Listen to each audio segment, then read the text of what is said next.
भाव तुम आगे बढ़ो, बच्चू भाव तुम आगे बढ़ो, ऐसे कैसे देत नहीं,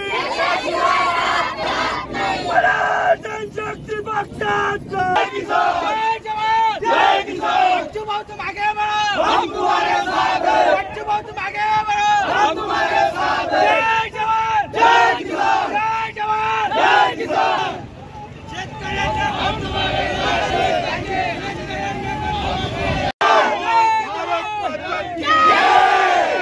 भारत माता की जय, कोरा करा कोरा करा, कोरा करा कोरा करा, कोरा करा कोरा करा, अरे तुम्हारा कृषि मंत्री इंकलाब जिंदाबाद, इंकलाब जिंदाबाद, इंकलाब जिंदाबाद, भारत माता की जय, भारत माता की जय, भारत माता की जय, भारत माता की जय जय। आणि 7-12 कोऱ्याचं आश्वासन दिलं, समिती गठीत झाली, मुख्यमंत्री दुसरं इकडे वेगळं बोलते।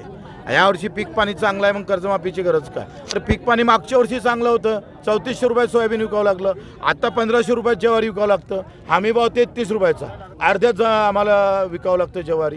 काय चांगलं आहे शेतकऱ्यासाठी, काय मजुरासाठी चांगलं आहे? आम्ही म्हटलं शेतमजुराला तुम्ही वित्त महामंडळ काढा, त्याचा अपघात विमा लागू केला, शेतमजुरासाठी तुम्ही तयार नाही, तुम्ही शेतकऱ्यासाठी तयार नाही, तुम्ही मेंढपाळासाठी तयार होत नाही, तुम्ही मच्छीमार जो बिचारा लहान लहान मच्छीमार आहे, यवतमाळमधले सगळे ठेके मुंबईतल्या ठेकेदारानं घेतले। जो झिंगा 1200 रुपयात खपते त्या भोई समाजातल्या मच्छीमार माणसाला फक्त 100 रुपये भेटतो। पैसा कुठे गेला? एका उद्योगपत्याकडे। रमी खेळला, पैसा कोणाकडे गेला? एका ॲपमध्ये पैसे जमा झाले, 9000 कोटी रुपये टॅक्स भेटला आम्हाला रमी खेळून। आता रमीतून 9000 कोटी भेटले म्हणजे लुटलं किती? 1 लाख कोटीनं। मेलं कोण? माझा शेतकरी, शेतमजुराचे पोरं मेले, त्याला आत्महत्या करावं लागलं। म्हणजे लूट आमच्या सामान्य माणसाची करायची, खिसे उद्योगपत्याचे भरायचे असेल आणि आम्ही कर्जमाफी मागतो तो देत नसेल, आम्हाला बनवाबनवी करत असेल। मुख्यमंत्री म्हणतं का आता जर भावचा आता पीक चांगला यावर्षी तर मग कशाला कर्जमाफी करायची? काय बनवाबनवी करताय मुख्यमंत्री महोदय? भाव चांगले जरी असले तर पीक चांगलं असलं तरी भाव चांगले भेटत नाही। स्वामीनाथननं तेच सांगितलं का उत्पादनापेक्षा उत्पन्न महत्त्वाचं आहे। तुम्ही लुटलं म्हणून कर्जमाफी होते ना। तुम्ही जे वचन दिलं होतं निवडणुकीत 7-12 कोरा करणार, विसरले का तुम्ही? म्हणजे काही बोलायचं हे रामराज्य आहे का? रामराज्यात रमी, हे रमी खेळून कोणाच्या छातीवर तलवार ठेवणार आहे तुम्ही? अरे छत्रपतीनं वतनदारी बंद केली म्हणून संभाजीराजाचं बलिदान झालं, स्वतःच्या सासऱ्याला वतनदारी दिली नाही आणि ते बंडखोर झाले। म्हणजे राजा गेला आमचा तरी मात्र वतनदारी चालू केली नाही आणि तुम्ही छत्रपतीचं नाव घ्यायचं आहे, प्रभू रामचंद्राचं नाव घ्यायचं आणि रावण राज्य सुरू करायचं आहे। तुमचा मंत्री आम्ही पाहतोय विधान परिषदमध्ये रमी खेळतोय, याच्यासारखी दुःखाची काय गोष्ट आहे हो?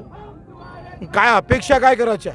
आता आम्ही गांधीगिरी संपवली, आता भगतसिंगगिरी पार्ट 1 सुरू झाला, पार्ट 2 मंत्रालयात घुसू, तारीख न सांगता। तुम्ही कर्जमाफीची तारीख सांगा, आम्ही आंदोलनाची तारीख सांगतो। तुम्ही कर्जमाफीची तारीख देऊ नका, आम्ही मंत्रालयात घुसतो। मेंढपाळ मच्छीमार सगळे येणार, न सांगता घुसेल, पंचायत होऊन जाईल सरकारची।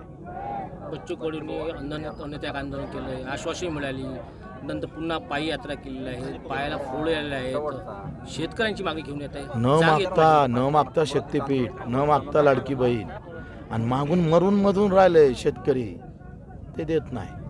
काय नाव शक्तीपीठामध्ये 20,000 कोटी राज्य सरकारला काय नाव ठेवायला आता? काय जिथं कमिशन भेटते ते कामं सुरू करायचे, जिथं कमिशन भेटत नाही ते कामं बंद करायचे। बजेटमधला सगळा पैसा पार्टीकडे वळून खेचून घ्यायचा, कारण टेंडर निघन म्हणजे मग आमदाराला भेटन, मंत्र्याला भेटन, सगळ्याला भेटन।